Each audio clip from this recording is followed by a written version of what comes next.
Range names are a fantastic tool in Excel. They allow you to give a certain range of cells a name.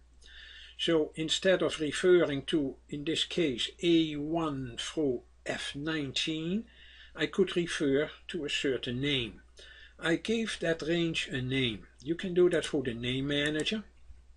And there is DBase. I call it DBase. It refers to that entire table or database in the left top corner. Don't call it database, because that is a name Excel reserves for other purposes. But you can call it DB or DBase or table or whatever you want. The advantage of doing that is that in your formulas you can use that name. I use the filter here, and here I use D functions, and there I use count if functions.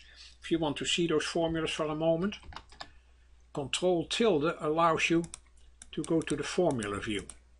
And you will see here that they have D average, D base, etc. D base, D base, D base, D base. It's great. You don't have to worry when you copy that formula down that D base changes.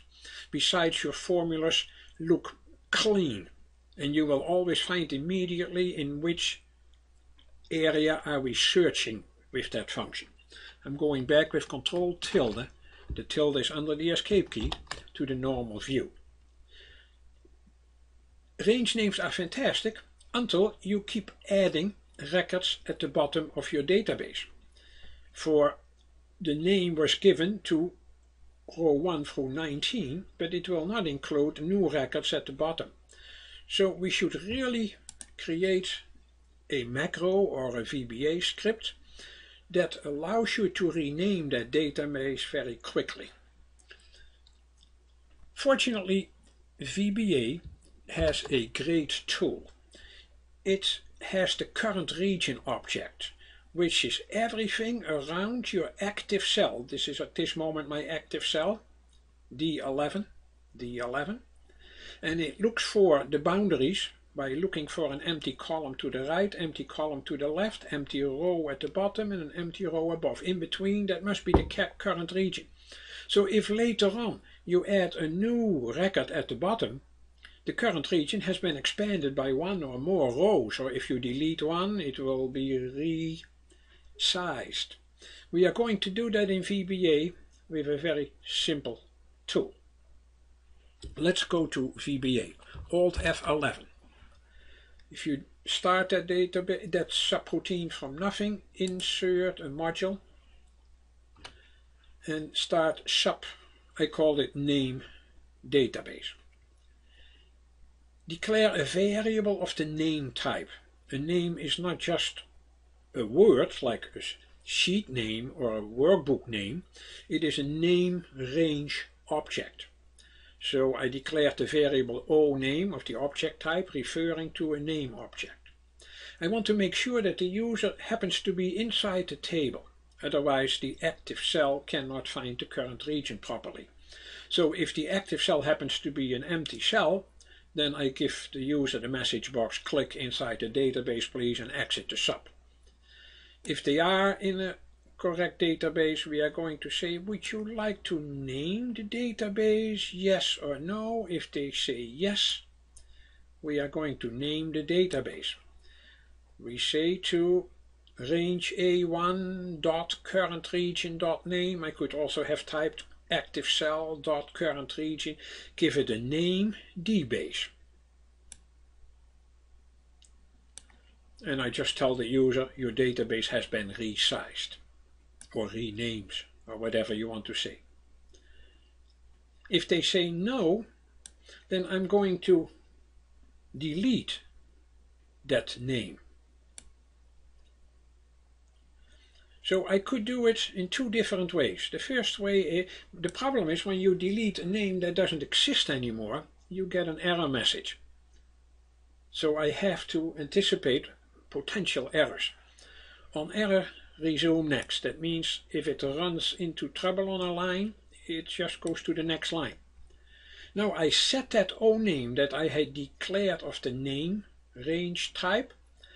I set that to, from the collection of names, the one that is called DBase.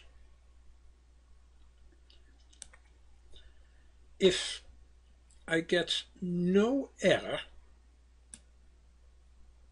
then it could be set to that name, it exists, then I can delete that name, name delete. And I tell in a message box that the name dbase is gone. You realize that that creates problems for your formulas, because that name that you used in the formulas doesn't exist anymore. To fix that, that would require much more VBA code. To do that, I refer to my CD-ROMs or my books. That will help you to fix a problem like that. I won't go into that at this moment. And if I close my outer if statement, and we close the sum. I told you this is one way of doing things. There is another way of doing that. That last step, I could have said, instead of doing on error resume next, I could also use a loop. So instead of this code, I could use for each name in the collection of names. If the name of that name range happens to be dbase, then I can delete name and the message box, the name dbase is gone, so adjust your formulas. Next name. That is an alternative for the section I have highlighted there. Let's test how the macro works.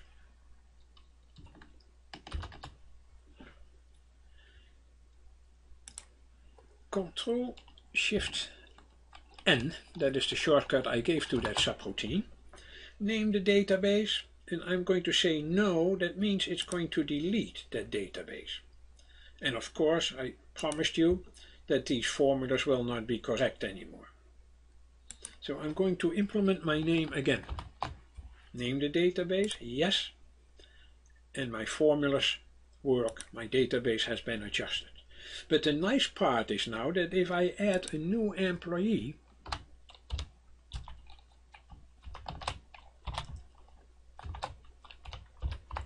in sales, making 50,000, hired today in Boston, then Boston has still 7 employees. So apparently that last one is not included, so I have to rename the database. All I have to do is Control-Shift-N, name the database, yes, and you will see that Boston has now 8 employees, and the average went up in Boston for the salaries. As I said, there is much more to range names and how do you manipulate them in VBA, so I give you more tools.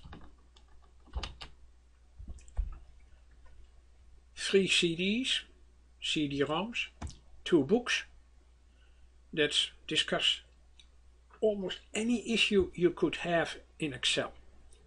You can find them at genesispc.com.